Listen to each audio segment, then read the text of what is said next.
Okay, so it says I'm live. Um, I have not, I like to do videos every so often just to kind of like keep a video journal of my life and what's going on while I'm separated from Laura. And she's 11 and I know her dad watches her like a hawk, but I hope that she'll, I like to think somehow she's seeing me, but even if she's not, she can, I'm just saving this for later. So I've had a really bad week and feel a little bit better today. I think maybe Tuesday was, I started out the day feeling well, and I went and I met with um, Dr. Byron Bush. He's a dentist, and he's running for Lamar Alexander's seat in Congress, and Connie Reguli endorses him, and I endorse him. He talks about um, the need for cleaning up the corruption in the court system, and he's very interested in supporting families, and he's my candidate. And I appreciate him. And see, he's been personally affected. That's the thing is, if you're not, if you haven't been personally affected, if you haven't been, I'm at the library, and I don't know what you have to do to keep the lights from going out. Maybe I'm sitting in a bad spot. I don't know. I'm gonna go turn them on real quick. So I didn't even have to get all the way to the switch. There must be a motion detector or something in here. Maybe I could throw a paper wad across the room and next time. Um, okay, so Dr. Byron Bush, he's a grandfather. He's had a really bad situation. I think he's doing his fourth appeal right now.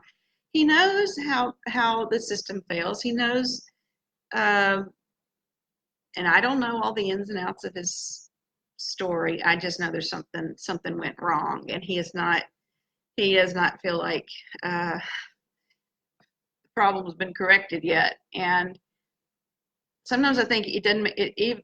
Whether you win or lose, even if he never gets justice, if people will listen to his story, it might save somebody else. It might force some positive changes. So, but when I get it, I'm focusing more on trying to help get his name out there because he's not one of the top front runners. Trump's endorsed Haggerty, and most of the people I know are supporting Manny Sethi. But and I think they might be decent people and be good candidates, but nobody is addressed. And I'm gonna cry. When I was supporting Bill Lee for governor, he's had a year, and he did appoint a new DCS commissioner, but I never, and I'm trying to be patient with him, and I do think he's a good man. But the only thing so far, I think he's not doing a very good job because all that money that the state's been sitting on that should have been helping families and spending, what's it? I'm trying to keep up with this stuff in the paper. Spending state money when he could have been spending federal money to help families. There's this big, huge pile of money that's supposed to be helping families, and Beacon Center's working on that. And yeah, so I don't think it's that he doesn't care. I just think that the general public doesn't care because they have not been directly affected by having their family ripped apart. And it can affect anybody. There goes the lights again. Maybe I should move. I don't know what I have to do to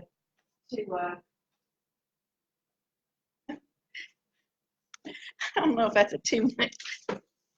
Maybe that'll remind me to keep it moving. Okay, so that's it with Dr. Byron Bush for Senate, and he's got YouTube like commercials on YouTube videos. He's got a Facebook page. I'm trying to share that. But so if you know anybody that lives in this district where he's running that can vote for him. Oh, and John Gentry. I support John Gentry for what's he running for? State Senate, maybe? Either the state rep or state Senate.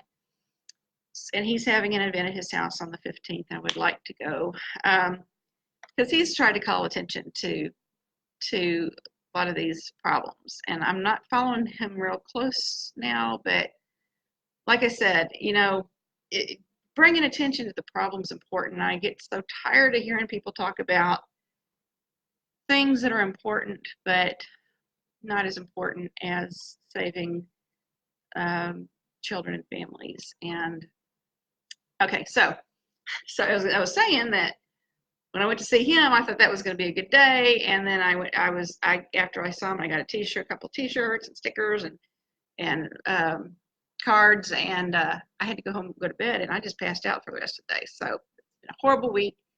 Today's my best day so far since starting like last Sunday was bad. So I'm hoping I'm going to have a good week. But what happened today was I went to Sam's and getting some Advil, and I got some lunch while I was there, and I was sitting at this one of the tables, and I think they're made to sit 4 people, and I was sitting there, and I had my stuff, my vitamin, my D3 and my Advil and my newspaper and my phone and my purse. So I was monopolizing this table, and there's lots of tables there, but this woman sat down next to me, and so I was sitting there looking at my phone, and I was Connie Reguli had just done her live, and I was just really distracted, and she was holding her baby in this baby carrier, and I'm like, "Why don't you set it down?" And I said, "You could set it there on the bench," and the bench wasn't wide enough. I said, "Well, just sit on top of the table," and I just moved all my stuff, and I said, "You should have said something," and she says, "Oh, I didn't want to invade your privacy," and I'm like, I felt really bad, and I talked to her a little bit, and it was a mother, and it was a black, and it was all black women. So, the woman I was talking to is a mother of a 4-month-old baby girl, all girls, and there was her sister there. Oh, that must be like a 2-minute.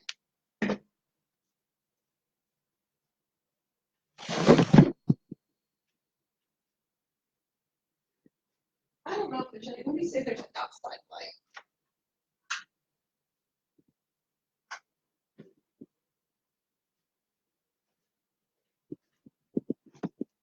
I don't know. I don't know why they keep doing that. But anyway, so it was. So I was talking to her a little bit, and talked to her about how wonderful it is. There's no more important job. There's no more important job. If you're a mom, there's no more important job. And so there's a mother, the 2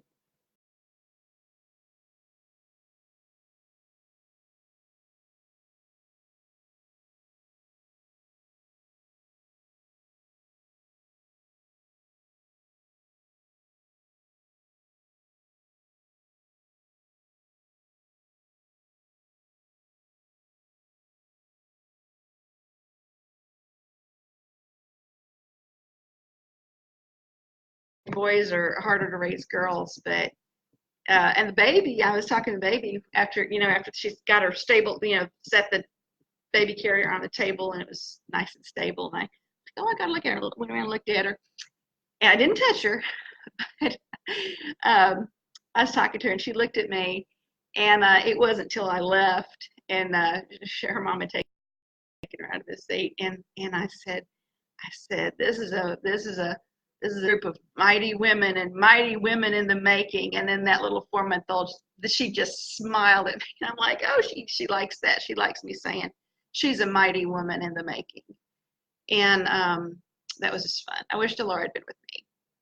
Delora had been with me, maybe she would have noticed, oh, that woman needs a place to sit her baby. Let's move the stuff off the table, make room.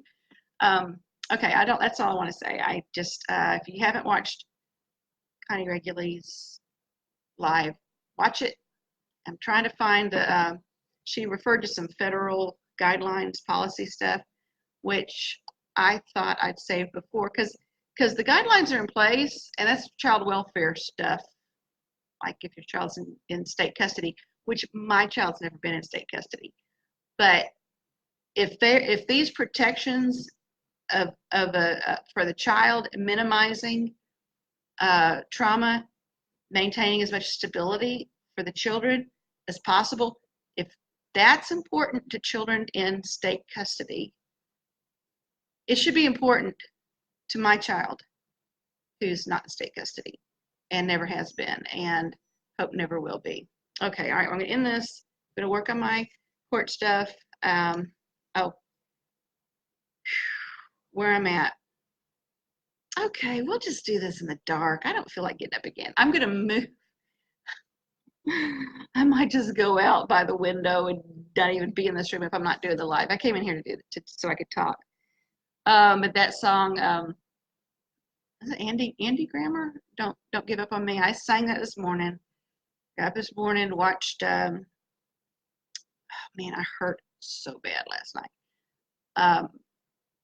Didn't sleep much. Did watch church. I missed the Ephesians study. I really wish I could have gone to Bible study, but I watched the sermon on YouTube and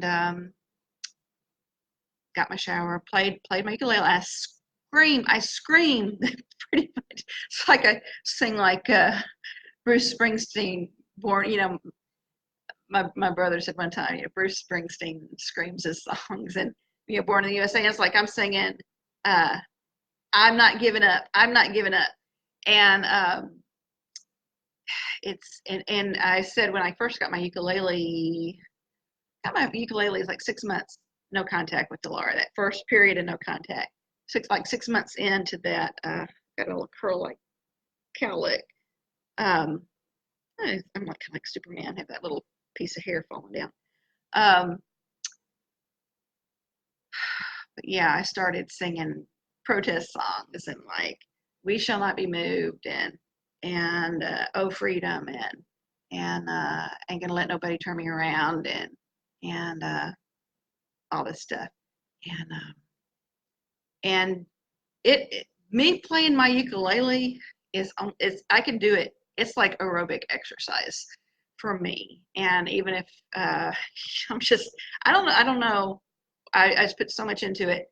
And it's this big stress reliever, and I have never broken a string playing my ukulele so vigorously, but it's good, and it's good for me to sing and get in the words that have meaning. And okay, so where I'm at, I filed my brief in December. Delora's dad was supposed to have 30 days to file a brief or file an extension. He apparently didn't file anything. So, there's no oral argument. I don't know when they're going to get around to my brief.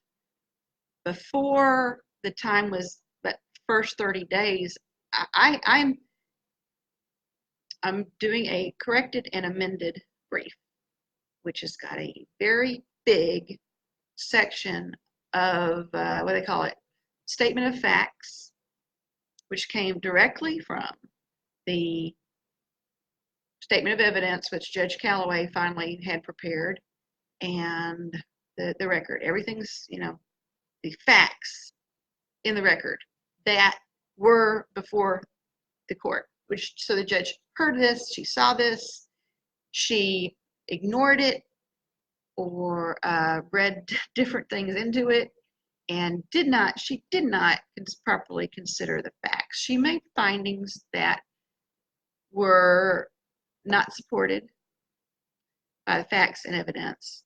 She ignored applicable law, and the brief I submitted has got the main things. It's like she messed up when she didn't find a material change in circumstance, and she should have changed custody. Court of Appeals can find that there was a material change of circumstance, and they can do their own best interest analysis, and they can give me my parenting time back.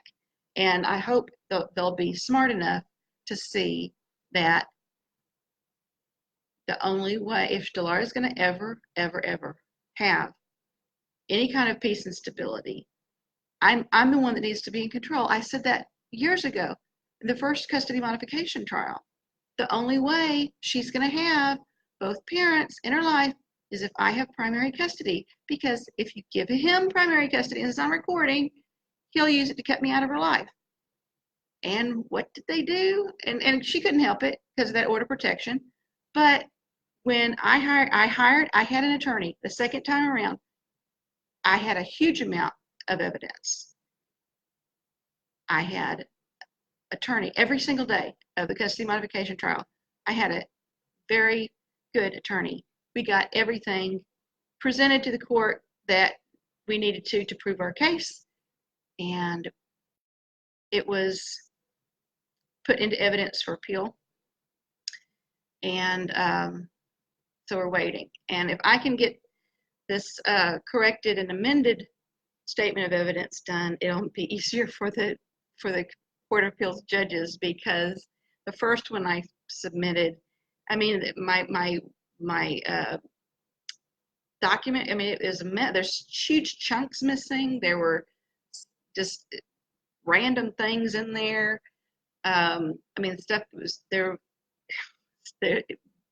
There's everything in there and in the record, because when they don't have a lot to go on, sometimes they will, and they got a pro se litigant, and there's really major serious issues involved. Sometimes they go out, they do a little digging, and instead of you can't really expect them to make your case for you. But I really think what I submitted, as messed up as it was, I think they could at least see that this situation needs to be reversed. But what I'm doing now is putting more stuff in there, and I don't really know what to do next. And that's I'm kind of like, my brain's kind of exploding, because there's several different things that I could do next, but I really don't know if anything else that I do will get. And even Judge Calloway didn't think, she's like, well, I don't need to hear anything else until Court of Appeals is done, unless I start a whole new petition. And the reason, but see, I don't think they'll let me start a new petition and get anywhere with it, because I think they'll delay it. I mean, this last custody modification trial took 2 years, so I think they'll delay it. And after a couple of years, they'll say, well, you know what? There's been no material change in custody. I mean, that's what they did this time, and it worked. And or so far it's worked. And I think they'll try that again. And the way, as long as these restrictions are on me that I cannot access any information to support my case, there, if they won't let me get, now the Fourth Circuit judge allowed the school to give school records to that judge, and I don't know if there's stuff in there, and that's why, because the judge, he I don't know if he looked at the school stuff at all. I kind of think, I don't know what happened, but it's hard for me to make my case when there are court orders in place prohibiting me from accessing any information regarding my daughter, her welfare, her situation, any material change of circumstance. Because if I can't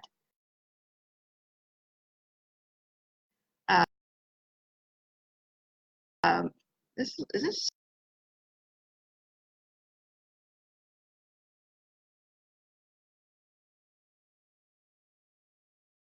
slow down. I can't prove a material change in circumstances. This looks like really slow.